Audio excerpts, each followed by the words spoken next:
मोहब्बत को झांक के देखा और अल्लाह ने फरमाया आज के बाद जो कुछ करते रहो मैंने तुम्हें माफ़ कर दिया है और मैंने तुम्हारे गुनाहों को भी नेकियों में तब्दील कर दिया है।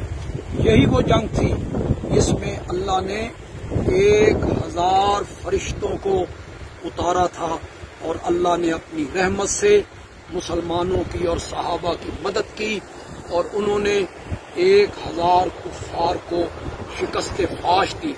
ये मेरे बाएं जानिब वो जगह है जहां बदर के 14 शुहदा को दफन किया गया था। ये मकबरा है जिसे 4 दीवारी के साथ सऊदिया ने बंद किया है। इस मकबरे में वो 13 सहाबा मदफून है जिन्हें यहाँ दफन किया गया और 14वें सहाबी जो थे वो जख्मी थे, वो मक्के के रास्ते पर उन्होंने शहादत पाई और उन्हें वहाँ दफन किया गया। यही वो जगह है जहाँ कुफ्फार के 70 लाशों को एक कुएं में डाल के मेरे आका उसकी मुंडेर पे आके आपने उन्हें एक एक का नाम लेके खिताब किया था। यही इस जगह पे वो कुआं भी है जिसमें आपने उनसे कहा था कि जो कुछ मेरे रब ने मुझसे वादा किया था फतह का, नुसरत का, कामयाबी का, अल्लाह ने मुझसे तो वो वादा पूरा कर दिया है और जो वादा तुमसे तुम्हारे रब ने किया था क्या तुमने उसे सच्चा पाया? तो सहाबा में एक रिवायत में आया कि सबसे पहले हजरत उमर बोले थे और एक रिवायत में आया काला नासुम मिन असहाबिही, बहुत सारे सहाबा इकट्ठे बोले थे या रसूल अल्लाह आप उनसे बात कर रहे हैं जिन जिस्मों में रूह मौजूद नहीं है, क्या ये सुन रहे हैं? तो आपने फरमाया था अल आन लयस्माऊना मा अकूलु लहुम, जो कुछ मैं अब इनसे कह रहा हूँ ये उसको सुन रहे हैं। ये आपने फरमाया। ये मेरे आका का मोइज़ा था, मोजिज़तन उनको सुनाया गया। इस तरह लकड़ी के तने के साथ मेरे आका ने गुफ्तगू की थी। अगरचे हमारे कुछ दोस्तों इसी वाकया को मुर्दों के सुनने पर बतौर दलील पेश करते हैं कि आपने उन मुर्दों से कलाम किया और आपने फरमाया वो सुन रहे थे। इससे मालूम हुआ कि दुनिया के जितने मुर्दे हैं जब हम उन्हें सलाम करते हैं या गुफ्तगू करते हैं तो वो हमारे सलाम को सुनते हैं।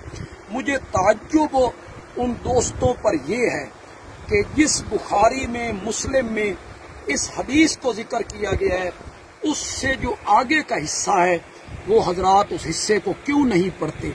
जब उम्मुल मोमिनीन सैयदा आयशा रजी अल्लाह ताला अन्हा से इसका जिक्र किया गया कि आज आका ने वहाँ उस कुएं पे खड़े होकर मक्के के उन मरने वाले लोगों से, लाशों से खिताब किया और वो सुन रहे हैं, आपने फरमाया तो मेरी माँ ने कहा था कैफ यकूल रसूलुल्लाह सल्लल्लाहु अलैहि वसल्लम, ये बात अल्लाह के पाक पैगंबर कैसे कह सकते हैं। वल्लाहु यकूल, हालांकि अल्लाह कुरान में कहता है इन्नका ला तुस्मिउल मौता वमा अंता बिमुस्मिम मन फिल कुबूर। और जब लोगों ने कहा कि माँ जी आपने ये लफ्ज कहे थे तो आप, मेरी माँ ने उसे कहा कहे तो होंगे लेकिन तुमने उन्हें समझा नहीं है। आपके कहने का मतलब ये था कि जिस जहान में ये कुफार पहुंच चुके हैं वहां जाके इनको अच्छी तरह पता चल रहा है कि मैं सच्चा नबी था और वो गलत थे। मेरी माँ ने तावील की सिमा बमैना इल्म, सुनना बमैना जानना, कुरान को अपनी जगह पे रखा मेरी माँ ने और आपके इरशाद की तावील की थी मेरी माँ ने। फिर मेरे आका के इरशादात और लफ्ज़ों पर गौर फरमाइए। जब सहाबा ने पूछा या रसूल अल्लाह आप इनसे बात कर रहे हैं, क्या ये सुन रहे हैं? तो मेरे आका ने ये नहीं कहा कि तुम नहीं जानते हो कि मुर्दे सुनते हैं, तुमने ये सवाल मुझसे क्यों किया है, ये नहीं कहा। और ये भी नहीं कहा کہ یہ ہر وقت سنتے ہیں۔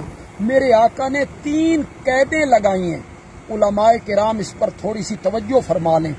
3 قیدیں میرے آقا نے لگائی ہیں۔ پہلی قید لگائی الآن، اب، اس کا مطلب ہے ہر وقت نہیں، صرف اب۔ اور دوسری بات آپ نے کہی صرف یہ مرنے والے، یعنی ہر مرنے والا نہیں۔ اور تیسری قید آپ نے لگائی ما اقول لہم، وہ بات جو میں کہہ رہا ہوں، ہر ایک کی بات نہیں۔ یہ آپ کی 3 قیدیں لگانا اس بات کی دلیل ہے کہ جو مرنے والے لوگ ہیں وہ دنیا والوں کا کلام، سلام، پیغام سننے کی صلاحیت نہیں رکھتے، اور بدر کے ان کفار نے جو آپ کی گفتگو کو سنا یا آپ نے ان سے خطاب کیا، وہ آپ کا معجزہ ہے۔ بعض محدثین اس حدیث کو باب المعجزات میں لائے ہیں۔ اور پھر مزے کی بات یہ ہے کہ اس حدیث کے جو راوی ہیں حضرت قتادہ رحمت اللہ علیہ، وہ کہتے ہیں اللہ نے کچھ وقت کے لیے ان کو زندہ کر دیا تھا تاکہ ان کی حسرت میں، افسوس میں، ندامت میں اضافہ ہو۔ تو یہ حضرت قتادہ کا قول ہے۔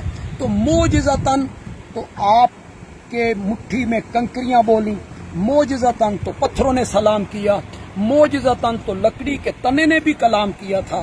اب کوئی بندہ یہ کہے کہ چونکہ لکڑی کا وہ تنا بولا تھا، رویا تھا، لہذا دنیا کی ہر لکڑی جو ہے وہ بولتی ہے، وہ پتھر بولے تھے، دنیا کا ہر پتھر بولتا ہے، تو اس کی کمکلی سمجھی جائے گی۔ کہا یہ جائے گا معجزہ اپنے مورد میں بند ہوتا ہے، آپ نے بھی جو ان سے کلام کیا وہ آپ کا معجزہ تھا۔ چنانچہ ہم بدر کے میدان میں ہیں اور بڑی یہاں آ کے ایک بات کا احساس ہوا کہ ہم کار میں آئے، ایئر کنڈیشن کار تھی، سخت گرمی کا موسم ہے، 210 کلومیٹر کا راستہ ہے۔ میں قربان جاؤں صحابہ پر جنہوں نے یہ سفر پیدل کیا، اونٹ نہیں تھے، گھوڑے نہیں تھے، بے سر و سامان تھے، اور انہوں نے پیدل یہ سفر بھی رمضان المبارک میں انہوں نے یہ سفر کیا، اور 200 کلومیٹر اپنے گھروں سے نکل کر 1000 کے لشکر سے ایسے لڑے جس طرح کہ آسمان کے فرشتے بھی اس جذبے اور لڑائی کو دیکھ کر حیران رہ گئے تھے۔ میں کہنا یہ چاہتا ہوں کہ یہ جو رب قرآن میں صحابہ کی تعریفیں کرتا ہے نا، یہ یوں ہی نہیں کرتا، یہ رب تعریفیں تب کرتا ہے کہ صحابہ نے قربانیاں دی تھیں، صحابہ نے ایثار کیا تھا، اپنے گھر بار کو چھوڑا، اپنے وطن کو چھوڑا، پھر قرآن نے ان کا تذکرہ کیا، اور جگہ جگہ ان کے ایمان کی، تقوی کی، رشد و ہدایت کی، فوز و فلاح کی، صداقت کی، امانت کی، رضا کی، جنت کی اللہ نے ان سے وعدے کیے تھے۔ اللہ ہماری طرف سے انہیں جزائے خیر عطا فرمائے۔ وما علینا الا البلاغ المبین۔